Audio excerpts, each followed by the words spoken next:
as an assistant under some terrific mentors, and now he's really, I think, one of the best head coaches in the game without question. He's visited college football training facilities, NFL camps. He really tries to broaden his perspective. He sure does, and you can see evidence of that in how he handles himself. Here's Flash. He had an 18-point outing in the last game against the Magic in Orlando. You know, he was getting fouled time and again in that game, really delivering from the free throw line. Made a major contribution there. Cole's shot is good. Cole's got 6. And it's the Kings with the ball, trailing by 2. Their last encounter was in Sacramento. Yeah, that was very sloppy in that first matchup. It was a poorly played game, and it turned into a blowout because they continued to turn the ball over and they didn't execute offensively. Now here's Gay, coming off a stellar performance against Orlando. Thompson with the bucket.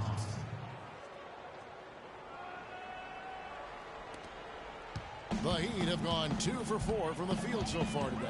And it's hard to forget what Steve mentioned. The turnovers really piled up last time. Yep, you know, Steve's always on top of it, as are you. You can bet their coach was on top of it as well and didn't let them forget about that. It was an embarrassing statistic and an embarrassing loss. And the defense fouling there to prevent that layup, forcing 2 free throws here. Nice job that time of attacking the paint and drawing the contact.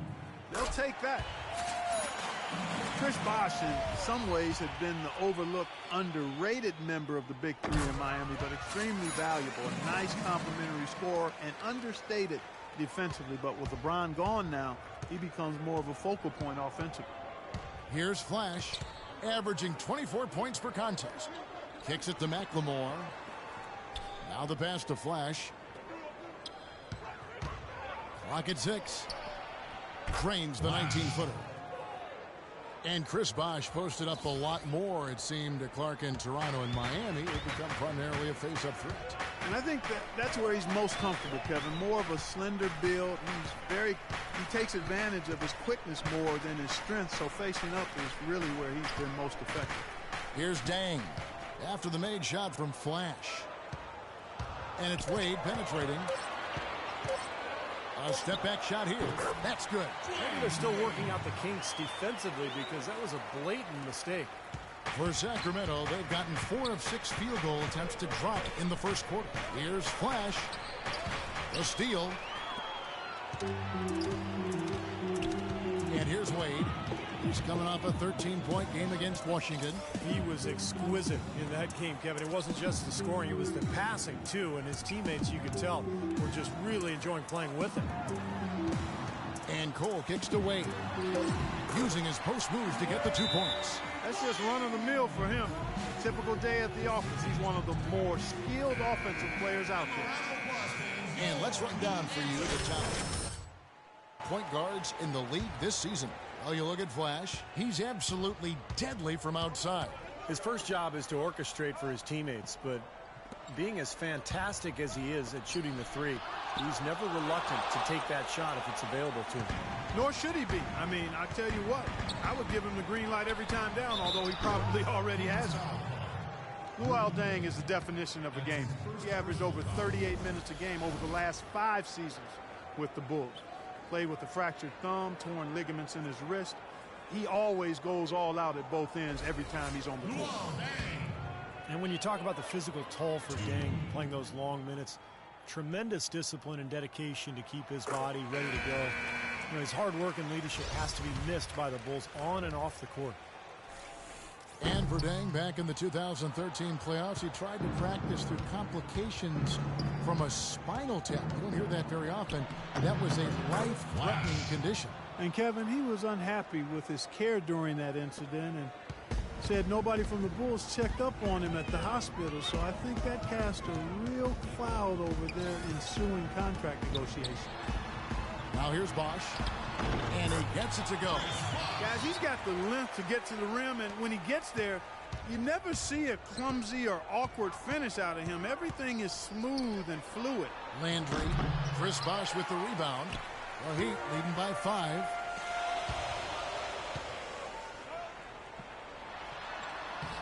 No luck, and Sacramento will go the other way with it. McLemore with the ball. Pass to Flash.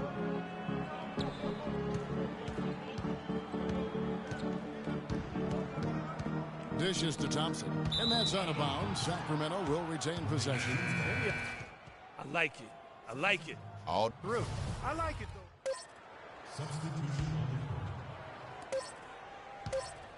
Here's Napier. No good.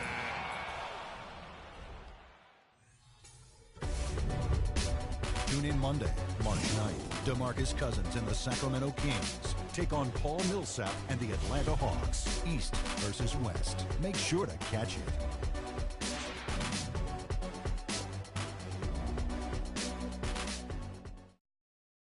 And so that's... Welcome back, folks. We'll see if we're in store for a more tightly contested quarter as we move here into the second. And a moment to look at the scoring approach in terms of where the points are coming from for the Heat. You know, guys, we've really seen them do a lot of damage in the paint so far. And the other area that's really been strong for them tonight is their ability to get to the free throw line, finding easy points.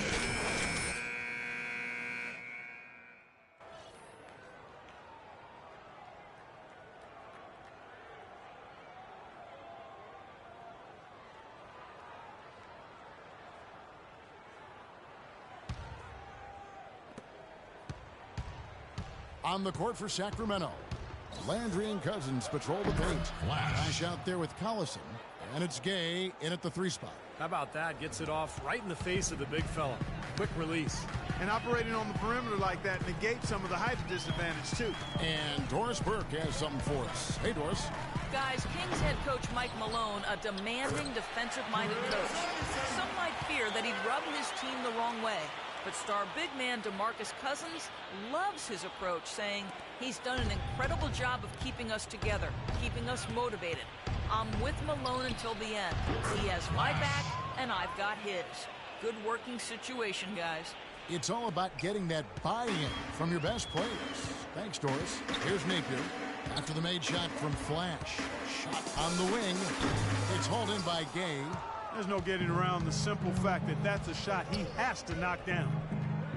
And since the new ownership group took over, the Kings have been one of the most proactive teams in the league, looking for trades and trying to reshape the roster. Well, they're looking to make moves to climb out of the cellar in the Western Conference. Highly motivated, really looking to shake things up. They traded for upside, acquiring Derek Williams and Rudy Gay, adding some athleticism and scoring ability in those two guys. Catching up on the changes with Miami. Chris Bosh has checked in for Anderson. Wade comes in for Mario Chalmers. And it's Norris Cole in for Napier.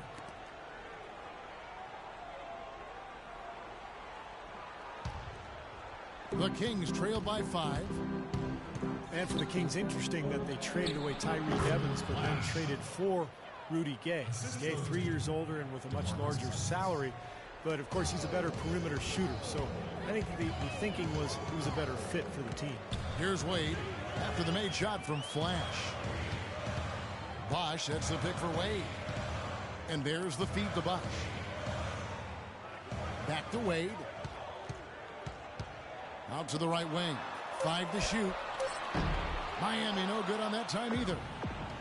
And for the Kings, you know, they've got some big money veteran pieces, a lot of guys that can put the ball in the basket, but defensively is where they've struggled. Unless Coach Malone can get them to defend at a higher level, they're going to continue to struggle. I think that's guaranteed. Offense isn't enough to win consistently. The Kings have gone 2 for 3 at the foul line in this one. Yeah, it's been an average year at the line for them so far this year, shooting about 75%.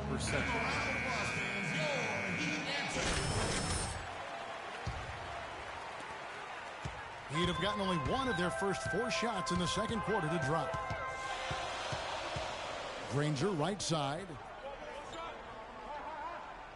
Back to Wade.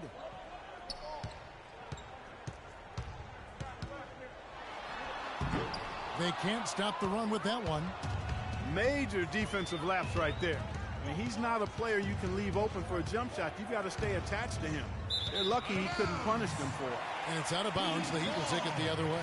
Boy, just a brain cramp, guys. I mean, that should have been the simplest of exchanges. Bosh heads the pick for Wade.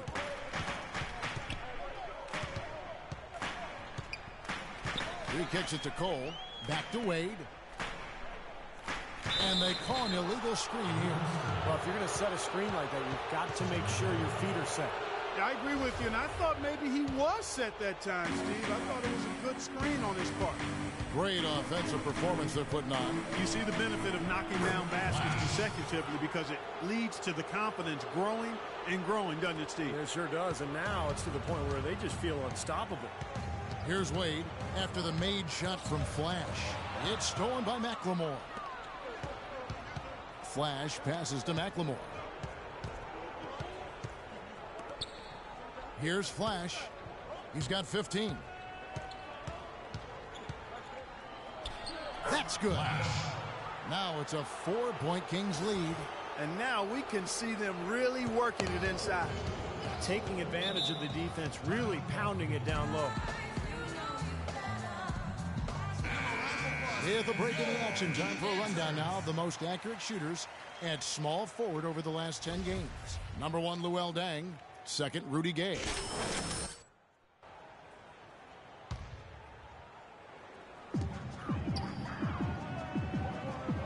Here in the second quarter, just under 3.5 minutes played. Here's Bosch. Miami no good on that time either. And the Kings with possession. Outpacing them right now in a 15-2 run. Shots good by McLemore. The number of points they've scored in the paint already today is pretty eye-opening, Steve. No, it's off the charts. It really is. And defensively, I mean, they have to start shutting down some of those lanes to the hoop. Here's Cole. He has 6. The rebound by Flash. And they needed that hoop to try to stop this run. They just seem to keep coming up empty. They got to slow it down and get a good shot. And the shot is good. Nice